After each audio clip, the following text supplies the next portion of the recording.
In the first 4 chapters of Informing Business, our focus was on looking at systems and the nature of the environment faced by decision makers.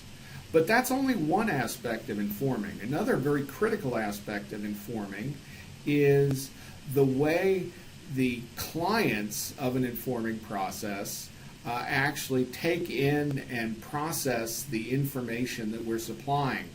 So, as a consequence, in this chapter and the next couple of chapters that follows, we're going to specifically look at the ways we process information and the types of heuristics, which is to say rules of thumb, that we apply in trying to manage the complexity of the information that is coming in.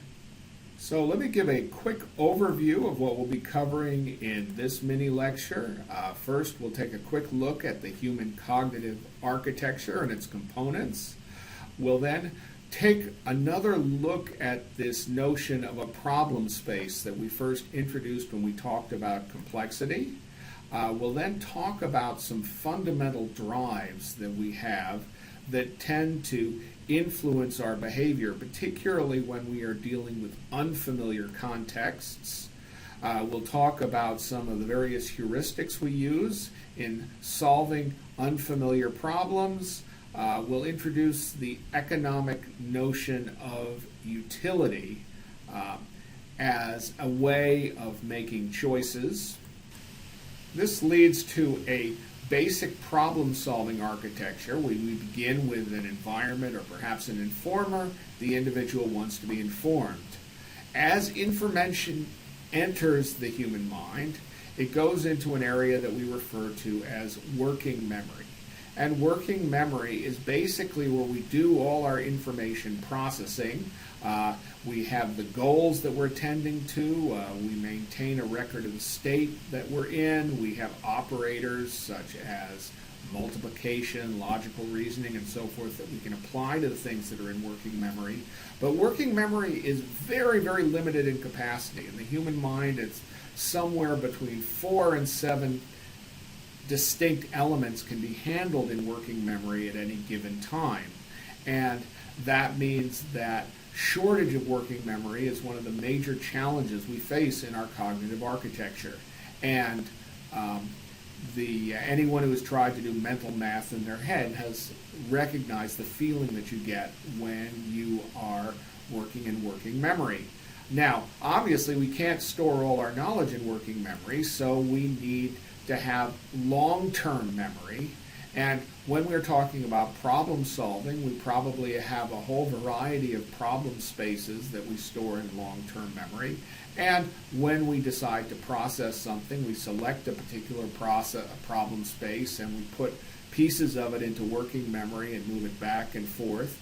And when we are running into real capacity limitations, we use tricks such as writing down information that allows us to discard and move stuff back into working memory without having to keep it all going at the same time. And when we talk about the acquisition of expertise, we'll talk about some of the tricks that we use to increase the effective capacity of working memory, even though we do not affect its actual capacity.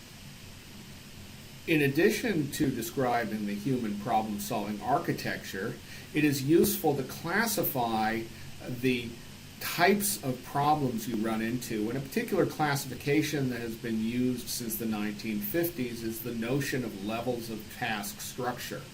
And in a very simple way, you can think of any task that can be performed entirely within a problem space. In other words, what can be represented entirely symbolically with rules and symbols and so forth is what we call a structured task. By definition, any task that can be performed completely by a computer is structured. And what is actually structured is not so much the task itself, but the protocol used for performing the task. So if you've got a complete protocol that from start to end tells you what to do every step of the way, then you're dealing with a structured task. Now at the other extreme, we have tasks for which there is no task-specific protocol at all. This is an unstructured task. Here, we're relying entirely on past experience, often with very different tasks. This is a case where you have a high level of unfamiliarity. Unstructured and structured tends to fit the familiar-unfamiliar continuum reasonably well. So an unstructured task is one that you don't really have any symbolic representation for. You have to deal with it entirely on intuition because you don't have any rules. In the middle, you've got semi-structured tasks. And the semi-structured tasks basically are tasks for which we've got fragments of protocol, but from time to time we're forced to rely on experience and intuition because we don't have rules. A good example of a task that's semi-structured might be something like playing chess. Because when you're playing chess, there are certain patterns that you have already memorized, familiar openings and so forth.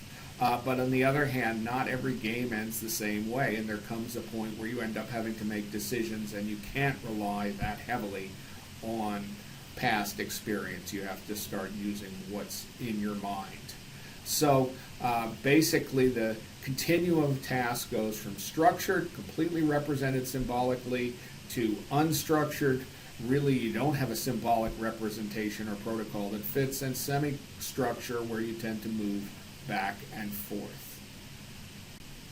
Now, when we start dealing with tasks that are semi-structured or unstructured, one of the challenges is, as we say, we don't have any particular rules. But the fact that we don't have rules for making some of our decisions doesn't preclude us from making decisions.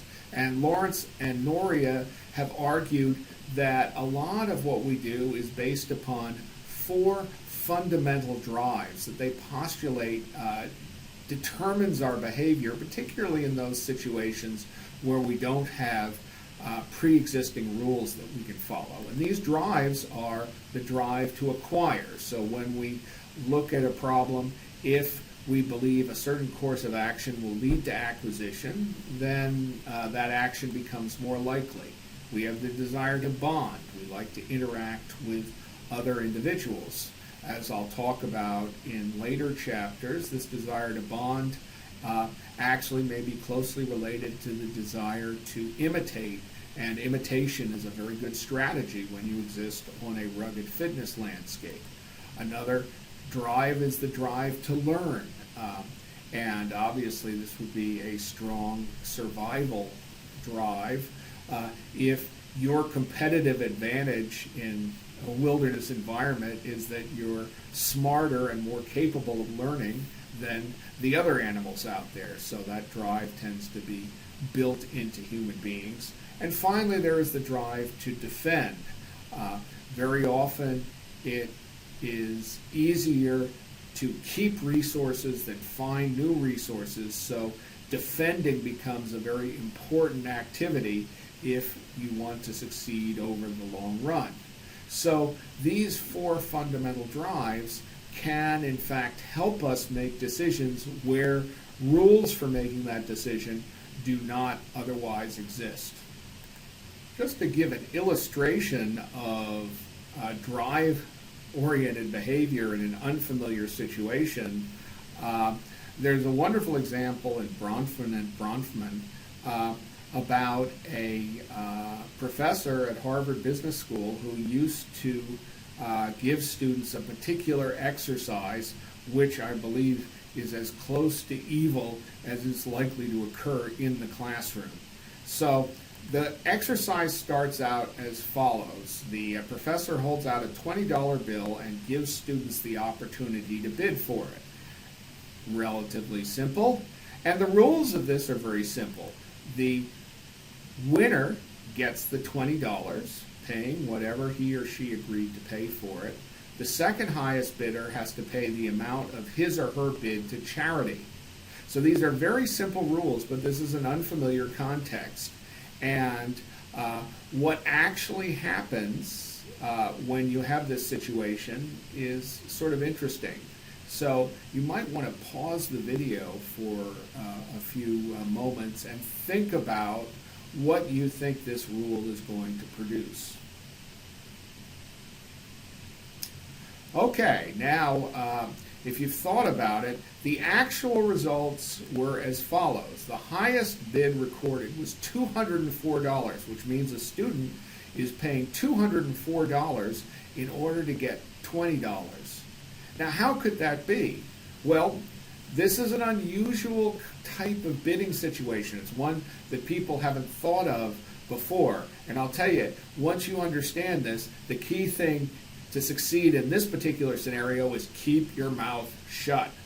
But the plausible explanation is that the desire to acquire, which is to get that $20 bills ideally for less than $20, becomes pitted against the desire to offend. Because soon as two people enter this bidding situation, what happens is that you will essentially, the desire to defend becomes extremely strong, because that second bidder is going to lose all that money unless he or she bids higher than the first bidder. I would argue that this only works for unstructured tasks. If you had seen this task before, then you would not do it. And if the professor demanded you do it, the smart person would bid $20 for the bill, and then hope that none of his or her classmates dislikes him or her, because if you bid $20, nobody else is going to come in and give that second bid, and at least you walk away without losing anything. But otherwise, this is a game that you do not want to enter. And this is exactly the type of thing that can happen when you're dealing with drive-directed behavior in unstructured tasks.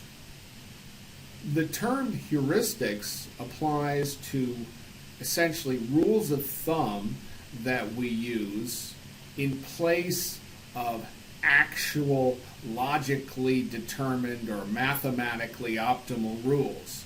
And heuristics basically have two purposes. The first purpose of a general rule of thumb is to conserve working memory. If you have a rule that deals with a particular situation, then you do not have to bring in all the elements that would be required in order to save on judgment. So if, for example, you have a heuristic saying when I've got three options, I always choose the middle option, then what that heuristic does for you is it means that whenever you have three options, you don't have to worry about trying to hold all three in working memory at once. You simply use the rule, take the middle. The second purpose of heuristic is they're general rules to address lack of structure, because what happens when you have semi-structured tasks or unstructured tasks is that you will find yourself in positions where your protocols essentially don't tell you what to do and you have to make the decision. If you have some general rules, a stitch in time saves 9, you can apply those to a particular situation. So a stitch in time saves 9 basically says if you see a small problem arising, solve the problem while it's small instead of waiting. And so if your protocol identifies a problem but it doesn't tell you whether you should ignore it or not, you can use that rule. Of course, one of the problems with heuristics is that frequently heuristics compete with each other, and sometimes you'll find slow but steady wins the race versus the early bird gets the worm are two different heuristics which can lead to totally different courses of action. But at any rate, the purpose of these heuristics is either to conserve working memory or to give you some general rules that you can apply when you do not have structure. The other thing that we have, in addition to heuristics, that can help us deal with unfamiliar problems, whether they be unstructured or semi-structured, is what is sometimes known as utility. And this is a concept of economists, and it's essentially a kind of built-in ranking system. In other words, an estimate of fitness that we use to make choices.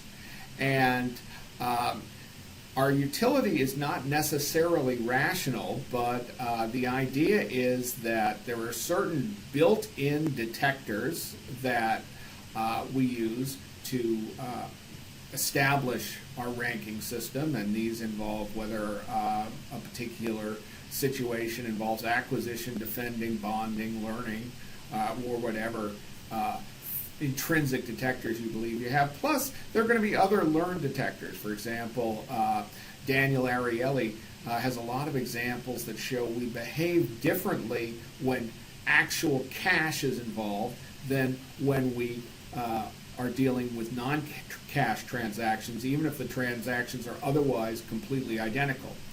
And what happens is these detectors feed into a very complex network that ultimately gives us this sort of utility, a sense of whether we like or don't like a particular alternative that allows us to make choices. Now, the reason I show this kind of messy thing is that there have been a lot of studies in the area of what are known as neural networks that deal with the question of how you move from detectors to a final valence value, which is to say a value that allows us to rank things. And it turns out if you only have a very simple connection between your detectors and your valence, there are a lot of problems you simply cannot solve. Marvin Minsky and Seymour Papert went at this at great length when they did a study of a particular type of computing system known as a perceptron, which was very popular in the 1960s. So what it turns out is that if you actually want to model something like the human brain, you would need to have multiple layers of detectors and very complex relationships between the detectors, relationships that inhibit, relationships that accelerate, and so forth. But the key thing here is that we don't have to think in order to get that utility value. It simply pops up. Now, does that make it rational? No, not necessarily. It is an estimate of fitness, and like every other estimate of fitness, it is subject to considerable error and all sorts of flows. But it's what we've got. Now, Daniel Kahneman and Amos Tversky virtually helped define the field of behavioral economics, which looks at some of these effects of heuristics and utility in our choice making. And the Kahneman book, Thinking Fast and Slow, is a really useful summary of the vast body of research that these individuals did. But we'll start with a relatively simple example, and this is another example where you may want to pause the video in the middle just to think about it. But this is an example of what's called framing. And a framing problem is usually given as two sets of choices. So the first choice we will have is assume that tomorrow you suddenly discover you're richer by $300. Maybe you give you a check for $300 and you have to choose between a sure gain of $100, option A, which will take you to $400, or a 50% chance to gain $200 and a 50% chance to gain nothing. So we start with $300 and we get to choose between these options. You get to choose option A or option B. Now, the second choice problem is assuming that you are richer by $500 than you are today, and now you have to choose between a sure loss of $100 or a 50% chance to lose nothing and a 50% chance to lose $200. So, think about the two choices you would make in these problems. Pause the video if you need to. Write them down. Okay, if you're back, now what we'll do is we'll look at what they actually found in the lab. In the lab, they found that most people, when given the first choice, choose option A, while most people given the second choice choose option B. But if you actually look at these things closely, options A and B have identical outcomes in the two choices that we presented. They're absolutely the same, so these numbers should be the same. We're not going to say which preference is rational or which preference is not rational. What we will say is if you choose A in one, you should choose A in the other. The reason that they don't is the way they're framed. This one, the second choice, is framed in terms of a loss. The first choice is framed in terms of a gain. Well, we tend to be much more sensitive to losses than we are to gains, so as a consequence, we will go out of our way to avoid a sure loss, which is why most people chose B here, whereas in the first choice, a sure gain outweighs this uncertainty whose expected value is $100 here. So essentially, this is our utility function internally reacting to one scenario presented in terms of a loss and another, which is defend, and another presented in terms of a gain, which is acquire. An example of another one of these heuristic effects comes from Daniel Ariely's Predictably Irrational. And it involves William Sonoma, who first introduced their home bread machine for $275, and consumers were generally not interested. Response was much, much lower than they expected. So, in fact, they really had no idea what a home bread baking machine was under any circumstances. So William Sonoma did the following. They actually brought in a marketing research firm, and the marketing research firm suggested introducing a new model that was larger and priced a lot higher than the initial machine. Now, when that model was introduced, what happened? Well, essentially what happened is sales began to rise, because what has happened is the larger machine created an anchor, and when they looked at the comparison between the larger machine and the first machine, they said, wow, the first machine is a much better deal. If I'm going to buy a bread maker, I am going to buy this lower priced bread maker. And as a consequence, they started buying the lower priced bread maker.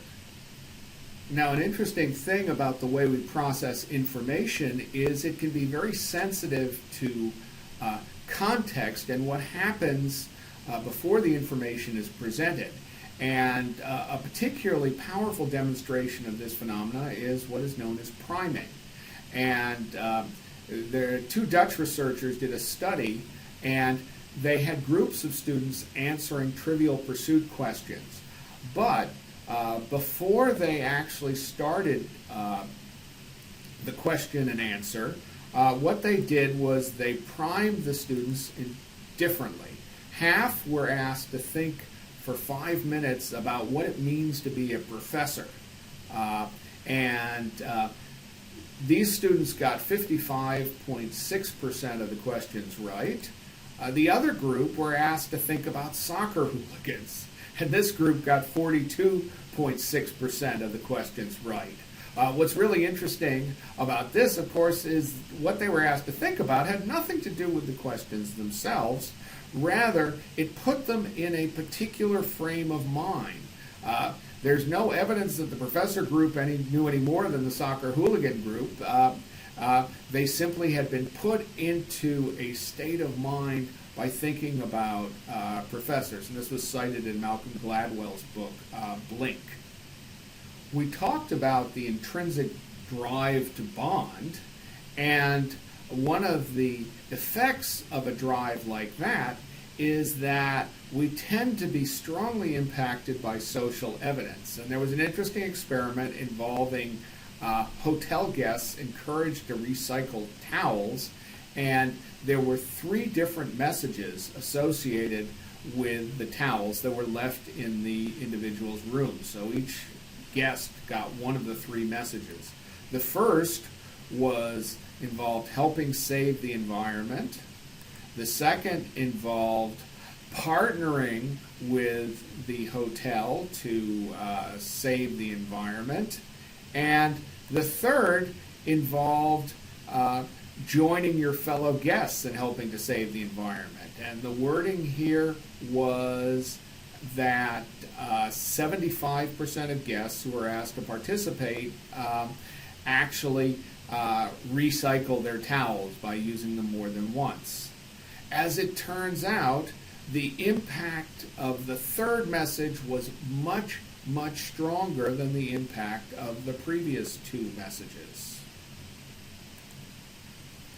Specifically, 38% recycled with the first, 36% with the second, and 48% complied with that final message. A really interesting example of the desire to defend can be found in something known as the endowment effect, that we value what we have more than we value what we do not have. And Dan Ariely describes an experiment in Predictably Irrational conducted with Duke University students.